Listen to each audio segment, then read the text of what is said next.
Everyone knows someone who says they're fine and clearly isn't. The one who goes completely quiet when something hurts them, who shuts down instead of speaking up, who disappears inside themselves while everyone around them keeps talking. That person isn't being cold, and they're not broken, because going quiet when hurt isn't a choice. It isn't a power move. It isn't emotional immaturity. It's a nervous system doing the only thing it knows how to do. And once you understand what's actually happening, the silence. The human nervous system has three states: calm and connected, fight or flight, and shutdown.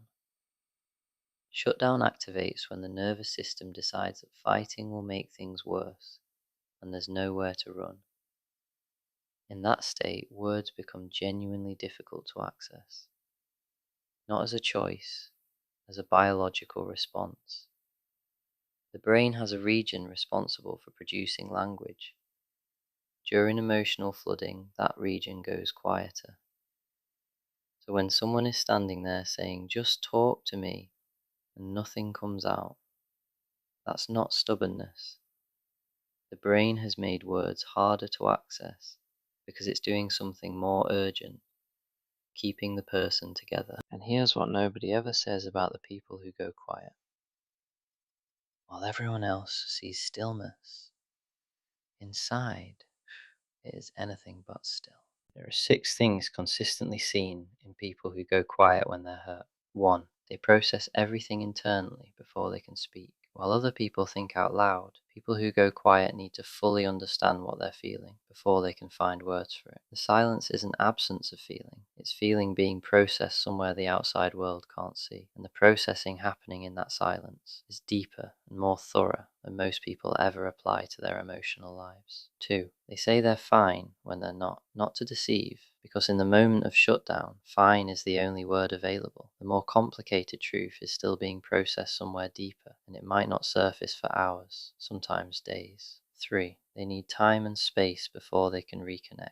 Pushing someone who has gone quiet to talk immediately almost always deepens the withdrawal rather than resolving it. The nervous system needs to return to safety first. Forcing the conversation before that happens rarely ends well for either person. 4. They carry the hurt longer than anyone realizes. Because the shutdown interrupted the processing, the emotion doesn't complete its cycle. It stays unresolved, still affecting them days later when everyone else assumed it was long forgotten. 5. Part of the silence is actually protection. People who go quiet often already know what lives at the bottom of that silence when the pain is fresh. They know that if they speak before they've processed it, what comes out won't be a conversation. It'll be something that can't be taken back. So they hold it, not to punish anyone, because they care enough about the relationship, not to blow it apart in a moment of unfiltered pain. 6. They are almost never the ones who ask for what they need. Going quiet when hurt and struggling to ask for support travel together almost every time. Both come from the same place, a nervous system that learned early that expressing need in moments of pain wasn't going to be met with what was needed, so it stopped expressing and started enduring instead. And here's the painful irony. The one thing that would actually help them open up is almost always the opposite of what they get. People push. They follow from room to room. They say, "You can't just shut me out. Just talk to me." And every single time that happens, it confirms the very thing the quiet person has always believed: that their way of processing isn't valid, that their emotions are only acceptable if they're immediate, verbal, and available on everyone else's timeline. But people who go quiet aren't cold, they aren't indifferent, they aren't punishing the people around them. In most cases, they are experiencing one of the most intense emotional states of anyone in the room. The silence is not the absence of feeling, it's feeling that has become too large for the available channels of expression. And the people most likely to go quiet are often the ones who feel things most deeply, who care most about the relationship, who are most afraid of saying the wrong thing and making something already painful worse. Because they don't speak until they're truly ready. When the words finally come, they mean everything. They've been turned over 100 times, checked for accuracy, for fairness, for truth. In a world where people say everything immediately and mean maybe half of it, people who go quiet say less and mean all of it. That's not emotional unavailability. That's emotional integrity. And there's a difference. So what actually helps?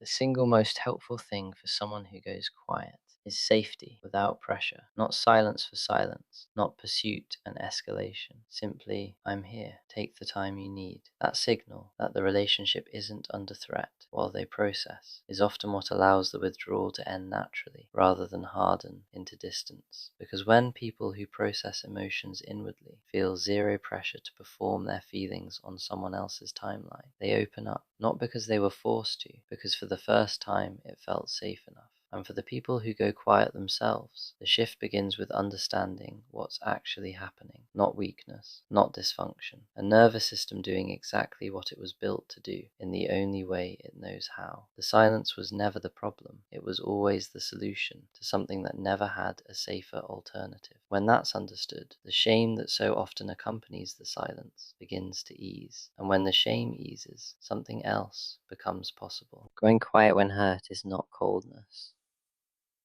It is not indifference. It is not a character flaw. It turns out it's completely normal. One important note, everything in this video is for educational purposes only. It is not a substitute for professional support. If any of this resonates on a deeper level, please reach out to someone qualified to help.